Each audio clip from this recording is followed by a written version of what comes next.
Hello, Game Boys and Game Girls. I'm the Game Boy Guru, and welcome to episode 38 of Re-Unboxing. And this, my friends, will be the final episode. It is time to open the last box that I have here, and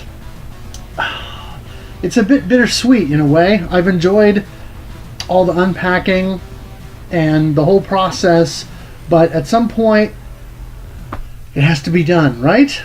I thought I would save this for last because it's not a very large box. It's not going to take very long to open and go through the items, but I thought instead of just showing them off, I would actually talk a little bit about some of them because there's a lot of memories in this box.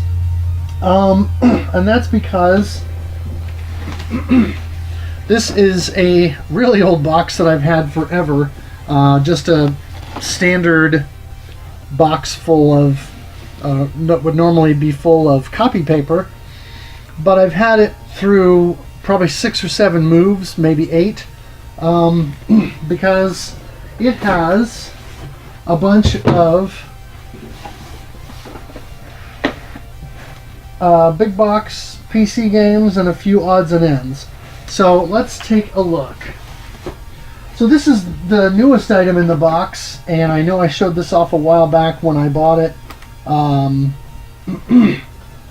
It's been almost a couple of years now, I think. Probably a couple of years. And that is my Ratchet & Clank PSP bundle that I bought. Picked that up at a pawn shop that I like to go to. I've been eyeing it for a while. They gave me a good deal on it, and of course it comes with the Ratchet & Clank Size Matters Greatest Hits game and a National Treasure 2 UMD. Nothing is in the box right now, otherwise the PSP is the one I use on a daily basis. It's a PSP 3000. That charger is sitting out for me to charge it. Battery, and all the stuff, and so it's just an empty box right now other than those UMDs. But this is one of those cool things that I've really enjoyed, and I've put a lot of time into this PSP, and so really cool to find this just randomly in the wild. They had it for months. Like I said, I was eyeing it for quite some time and finally picked it up. It's probably been about 2 years now, and have really enjoyed that. I will show off the lone console game that I have in here, and actually it's just the box for PO'd on the 3DO. Unfortunately, the box has seen better days. It's looking a bit rough. Got some creasing along the side there. Glue has all come apart here, and some of that's age, but some of it is because it's been through half a dozen or more moves, and the actual game is on a shelf over here with my PlayStation stuff and my small handful of jewel cases of 3DO stuff. But it's a fun little first-person shooter. I want to say this also came out on the PlayStation and also on PC. But I had some fun with it. It's kind of an interesting game. Definitely the 3DO game I've put the most time into, because of the 3DO games that I own, this is probably the highest quality.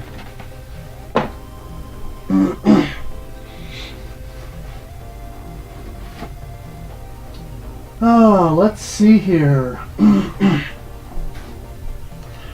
This is Mega Man on IBM PC by Capcom and High-Tech Expressions, for those of you who remember. This is an interesting game. It only has 3 bosses, so it has 3 primary stages, and then you face off Dr. Wily in his stage. So I think there's only 4 or 5 levels in the game total. Sonic Man, Volt Man, and Dynaman And Dynaman is sort of an underwater enemy, not unlike Bubble Man or someone similar to that. So really these are just sort of copies of existing bosses, slightly changed to make it unique. But the game is fairly unique. The the EGA graphics at the time were pretty good. Mega Man looks like he's like he's put on a couple of pounds. So the sprite art made Mega Man look a little bit beefier than the NES games did. But this came out in 1990, and I bought this. Wow, I bought this at a computer store somewhere around that time for the family home computer. One of the things that I always loved about this was the red floppy disk, because 99% of the floppy disks that we had were standard black plastic, and so this was one of the very few that was a different color. We had a couple of green discs and a couple of white floppies and yellow and that sort of thing, but this one I always enjoyed that. There you can see the back of the box with a couple screenshots. The game really did look pretty good. It didn't sound fantastic. I had been used to playing Mega Man games at friends' houses with awesome music and all of that, and part of it was that the computer we had at the time didn't have a good sound card, so I wasn't really able to do anything with it or make it sound good. But it came with just a real basic fold manual with basic instructions, nothing too fancy. And then it also had this little High-Tech Expressions software catalog.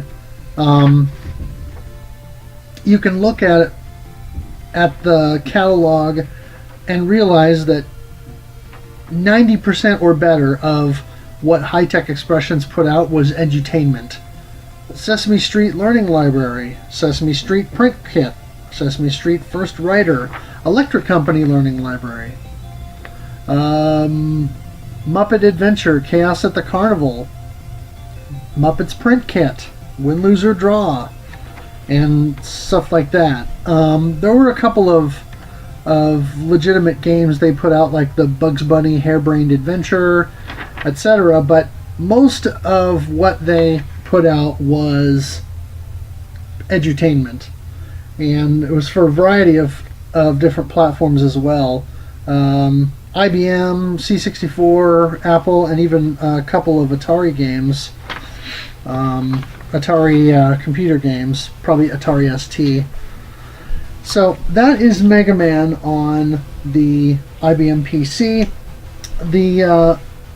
For some reason, PCs never got a Mega Man 2, but there was a Mega Man 3 that came out later.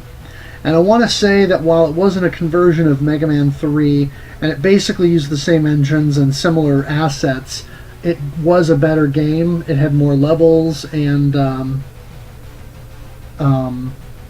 bit more fleshed out, but at its time, for what it was as a action game on PC, this wasn't bad. Sadly, it doesn't really hold up today. This is one of those things that I was very surprised my dad let me buy, and that is Doom. And this is actually the shareware version via GT Interactive. You see the logo there. For some reason, I don't know why, but it's actually Doom 2. So it says Doom on the front, but it's Doom 2 in the box. And it's kind of cool. It actually has a full color manual that you can see in there with some screenshots and different things. Of course, this came on, but of course these say Doom on it. So you've got 3.5-inch floppy disks, and I think it's just the shareware version. So I don't know why I paid full price or paid for a retail of the shareware version of Doom, but for some reason I did.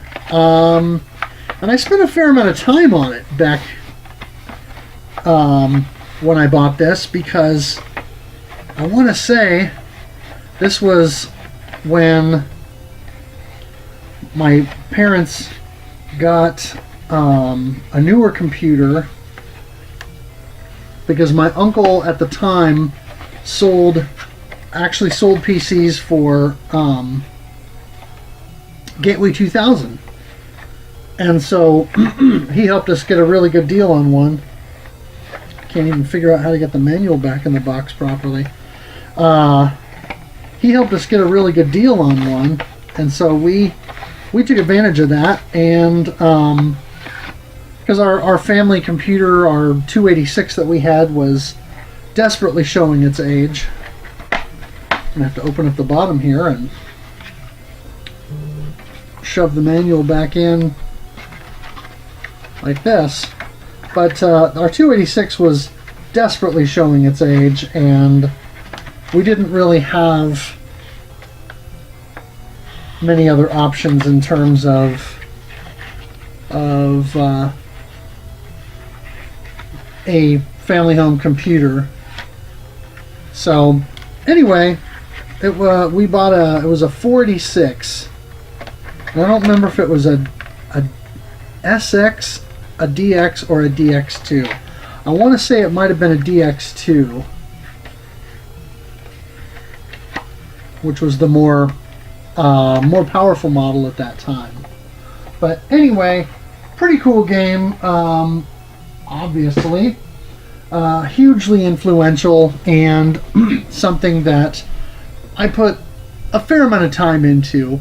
Although that was kind of the last hurrah for me for first-person shooters until the last couple of years, when I've started to sort of get a little bit of interest back into the genre. Here's a game I put a ton of time into. That is Double Dragon 2: The Revenge. I was a big fan of the original Double Dragon on NES. Not so much the arcade version. I've always felt like, despite the fact that it's hugely influential and important, it's janky and not very much fun to play nowadays, considering that almost everything that came after it in terms of beat 'em ups have pretty much surpassed it. But this is fantastic. This is a conversion of the arcade game, and actually on the back of the box you can see it shows screenshots from all the different versions. So you've got Atari ST, which looks surprisingly good, a VGA IBM PC version, which is comparable to the ST, Commodore 64, which looks better than you might expect, the actual arcade version, so you can compare, and then the IBM EGA version. Now, when I originally played this as a kid, it was on our family home computer, which even before the 286 was our IBM PC Junior. The only reason I was able to do that is because the PC Junior we had multiple sidecars, and it was maxed out at 640 kilobytes of RAM. This game requires 512, but it will play in CGA. So I played Double Dragon 2: The Revenge in brilliant 4-color CGA graphics, and it wasn't the nice yellow, green, and red palette that you might expect when dealing with thugs walking around and kind of a dirty looking city. No, it was the cyan, magenta, white, and black palette, and it was ugly, but I loved it, and it played super slow on the PC Junior, and just absolutely chugged along, because the CPU on that thing was pretty small, but it played, and I played a ton of it.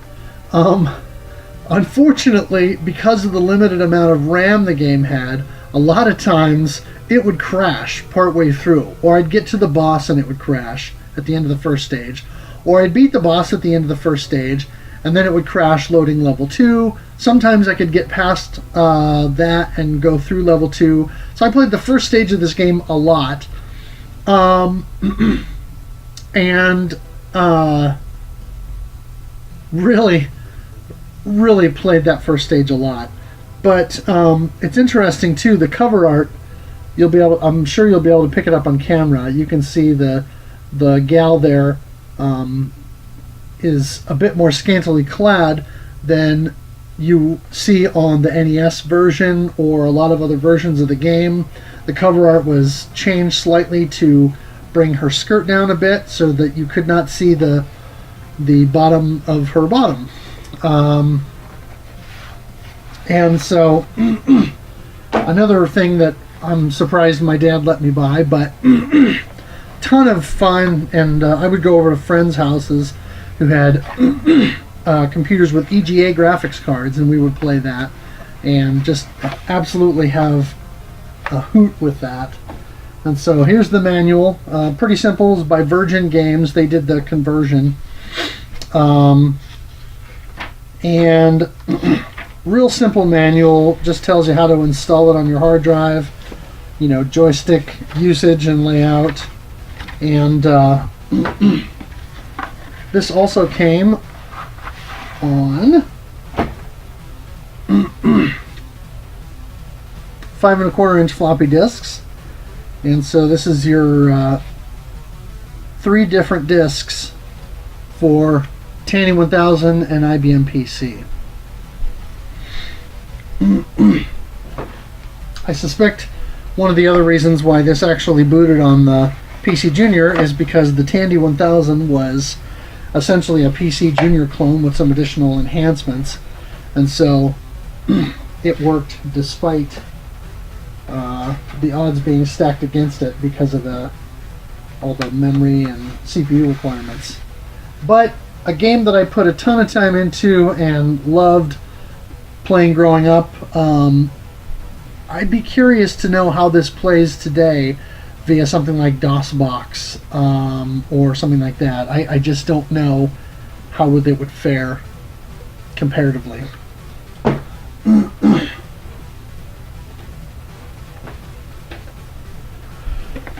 King's Quest II, Romancing the Throne. I played a ton of the original King's Quest on the IBM PC Junior, which was, of course, the original platform for the game. This one I bought a number of years later. I don't remember when it was. It was probably sometime in the early 90s, something like that. But you can see creator Roberta Williams down there in the corner, and of course some screenshots of the game itself. This one was a bit more obtuse than the first game. The first game, I think, had reasonably obvious puzzles. This one relied a bit less on a lot of the traditional fantasy childhood story kind of tropes and began to branch out into other areas. It still had some of those elements, of course, but I didn't spend nearly as much time on King's Quest II because I had a harder time with a lot of the puzzles. However, I do remember buying this retail and enjoying it. And oh, that's right, it's a slipcover. It's been a while since I cracked this open. So there's the manual. King's Quest II, Romancing the Throne, with, of course, your nice little setup there. And it's actually got a lot of story in the manual. The manual is almost entirely story. And then you've got a couple of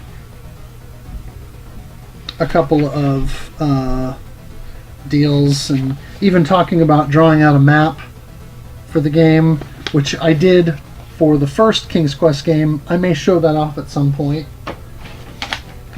And then, of course, the little envelope here with all the goodies inside of it. You've got your little instruction sheet that tells you how to load up the game. The actual 3.5-inch floppy. Warranty card I still have. And a little sheet that says, if you have problems. Probably talking about, oh yes,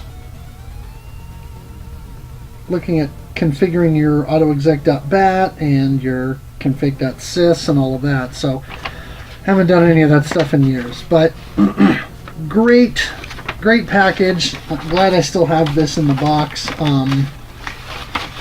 I should go back to King's Quest 2 at some point and try to actually legitimately finish it, because I never did. And I went on to other King's Quest games and I played a lot more of King's Quest 4, The Perils of Rosella, and King's Quest 6.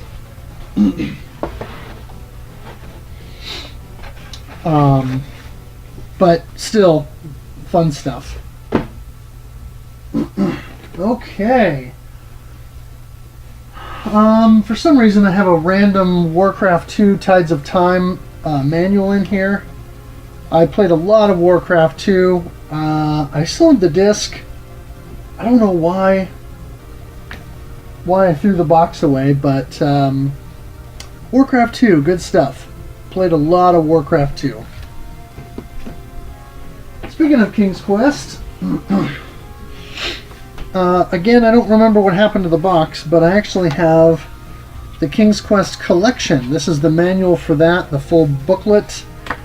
This had King's Quest 1 through 6 on CD-ROM. I want to say it came on either 2 or 3 CD-ROMs. King's Quest 6 was on its own because it was such a big game. And then 1 through 4 and I believe 5 were on the other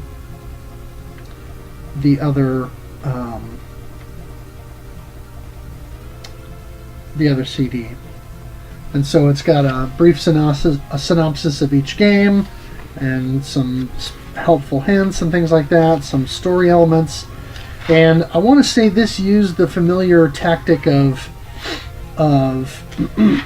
the game when you installed it, or every once in a while you're playing or something like that, making reference to the manual, so that it would ask you to look at a certain page or whatever to determine what the fifth word in the second paragraph was or something like that, in order to make sure that you hadn't pirated the software. And so anyway, pretty interesting stuff. Like I said, I put a lot of time into the first game, into Perils of Rosella, and into the 6th game. The 5th game didn't really do much for me. The 2nd game, like I said, I found the puzzles to be a little bit obtuse. And the 3rd game, because of the time mechanic with Gwydion, and pretty much every move you make being really specific, it was difficult for me, and I didn't get very far. So anyway, it was a really nice package that was this King's Quest collection.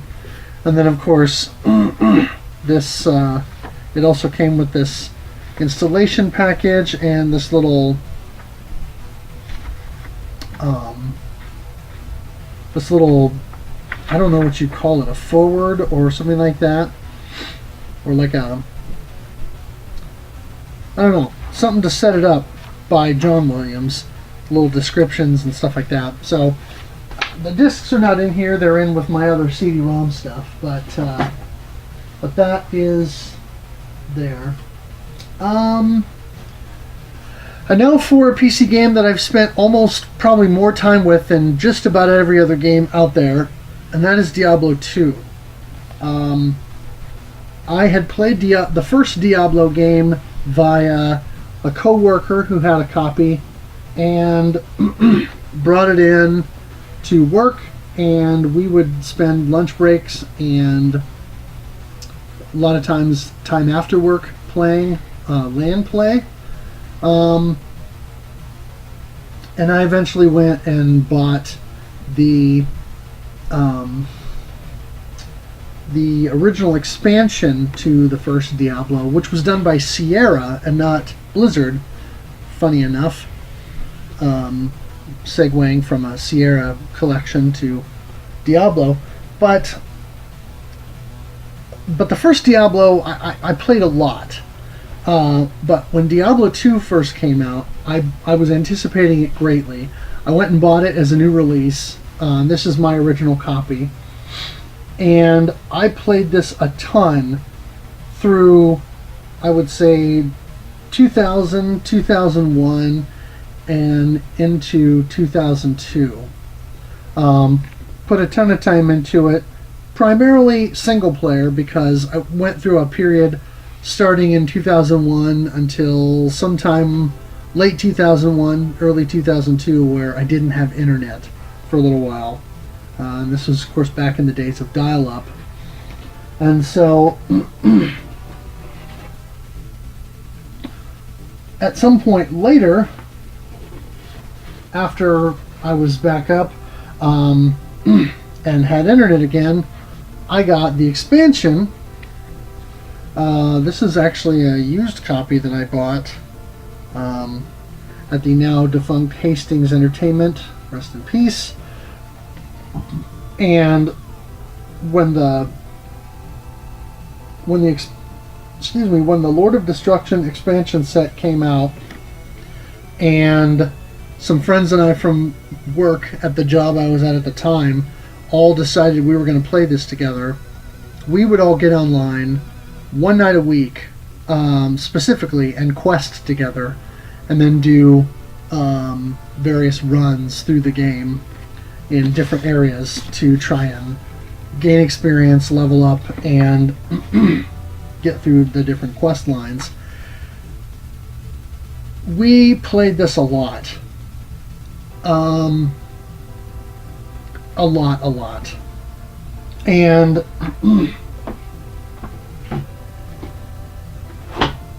we just spent a ton of time with it. And I probably played through the game 3 or 4 times like that. And then not long after that, we bought the Diablo Battle Chest, because once I had moved on from dial-up to DSL and was able to get my wife set up with a computer of her own, she wanted to play. And so we bought the Battle Chest, which of course comes with the original Diablo plus Diablo 2 and the Lord of Destruction expansion set. And that has all these goodies in here. This even came with a guest pass for World of Warcraft. But Diablo 2 and Lord of Destruction manuals. I don't know if the Diablo 1 manual was ever in here or not. Of course, none of the discs are in here. They're all in with my other computer CD-ROM stuff. But in the years since I stopped playing with those former co-workers online, my wife and I would spend a lot of time playing. In fact, it was cheap entertainment because, of course, we already owned the games, but we could boot up on a Saturday morning and pretty much play Diablo 2 online and build characters and go questing together. And we could do that for hours and make a Saturday of it. And it was a really inexpensive way to pass the time that we both enjoyed because we were doing it together, and it was something that we really liked doing. So that was a Walmart buy right there, Diablo 2 Battle Chest. Pretty sure. Although the tag doesn't make it look like it's a Walmart, but that's been probably a decade or more since I bought that.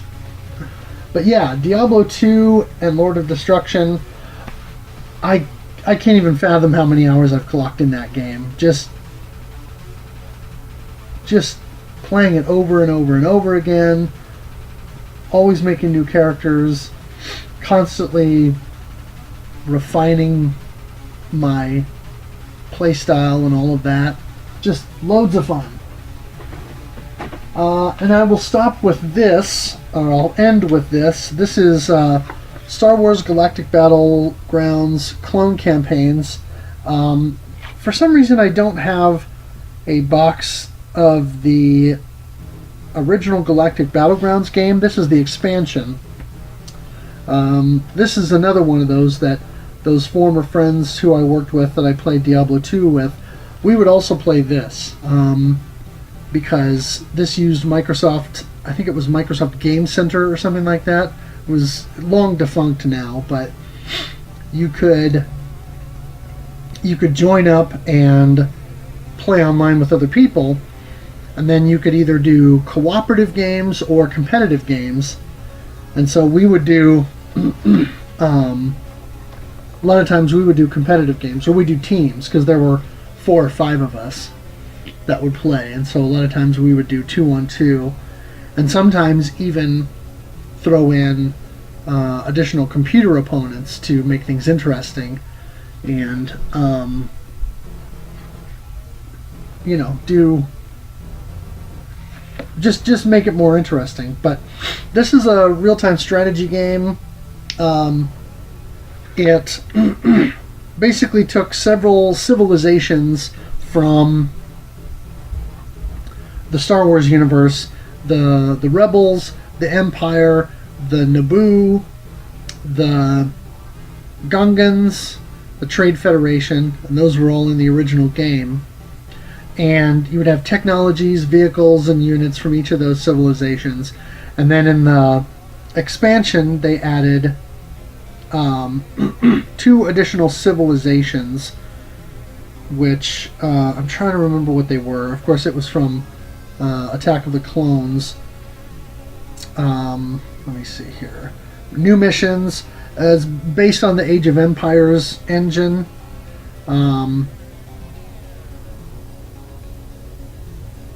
It doesn't say here specifically. Let me see if the inside says.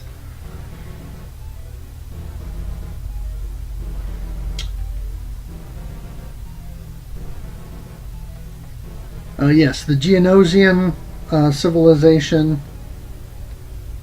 and so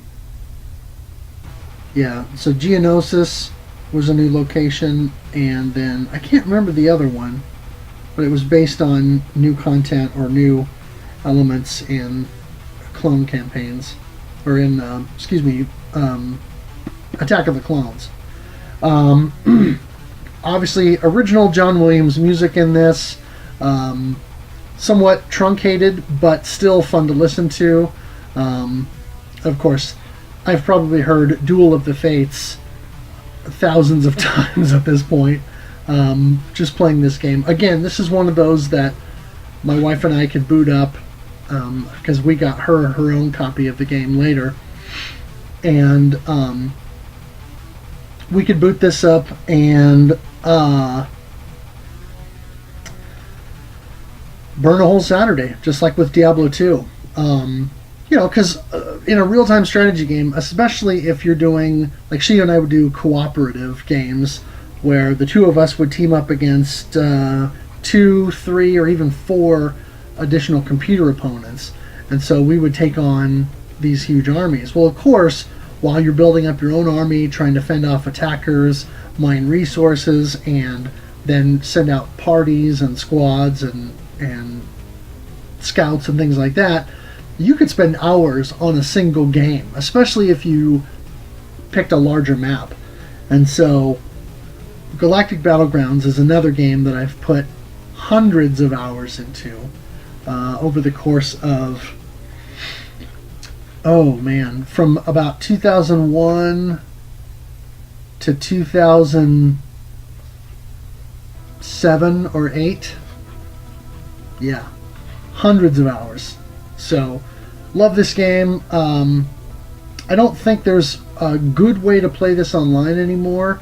You have to basically have a direct connection to people, and so you either have to do port forwarding on your router or something like that. I don't know that there's a way to otherwise set up a room with this, but still tons of fun, and one that is still installed on my computer, my desktop. It's been a while since I booted it up, but I'd be curious to know if I went in and started a game with me against two computer opponents, how long I would last, and whether or not some of my strategies would come rushing back to me. But anyway, clone campaigns. Galactic Battlegrounds. That is all that I have in this box. Like I said, that is the last box, 38 of everything that I've opened so far. Now the next thing for me to do, you can see I've got most of this stuff put away and all organized. This stuff is probably going to stay in the box, primarily because I don't have good shelving set up for big box PC games. I don't really have a good place for that stuff at the moment, and I don't have much of it, so I'll probably box this stuff back up so I can hold on to it and keep it in good shape.